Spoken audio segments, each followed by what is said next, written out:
Telangana style బెండకాయ పులుసు ఎలా తయారు చేయాలో నేర్చుకుందామా? ప్యాన్ తీసుకొని ఆయిల్ వేసుకోవాలి. ఆయిల్ హీట్ అయ్యాక జీలకర్ర వేసుకోవాలి. జీలకర్ర చిటపట్లాడాక పొడువుగా కట్ చేసుకున్న ఆనియన్ ముక్కలు, పచ్చిమిర్చి ముక్కలు వేసుకొని బాగా గోల్డెన్ బ్రౌన్ కలర్ వచ్చే వరకు ఫ్రై చేసుకోవాలి. ఇప్పుడు అల్లం వెల్లుల్లి పేస్ట్ వేసుకొని పచ్చిదనం పోయే వరకు ఫ్రై చేసుకోవాలి. ఒక స్పూన్ పసుపు వేసుకొని కలుపుకోవాలి.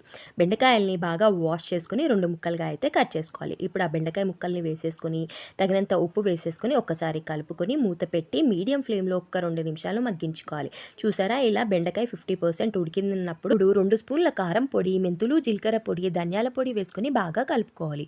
లో ఫ్లేమ్లో ఈ మసాలాలన్నీ మగ్గాయి అనుకున్నప్పుడు చింతపండు రసం తగినంత వాటర్ వేసుకొని మీడియం ఫ్లేమ్లో ఈ బెండకాయ పులుసుని మరిగించుకోవాలి. ఇప్పుడు 2 స్పూన్ల బియ్యం పిండిని వేసుకొని తగినంత వాటర్ వేసుకొని ఉండలేమీ లేకుండా కలుపుకోవాలి. చూసారా, బెండకాయ ముక్కలు, బెండకాయ పులుసు చక్కగా మరిగిపోయాయి కదా.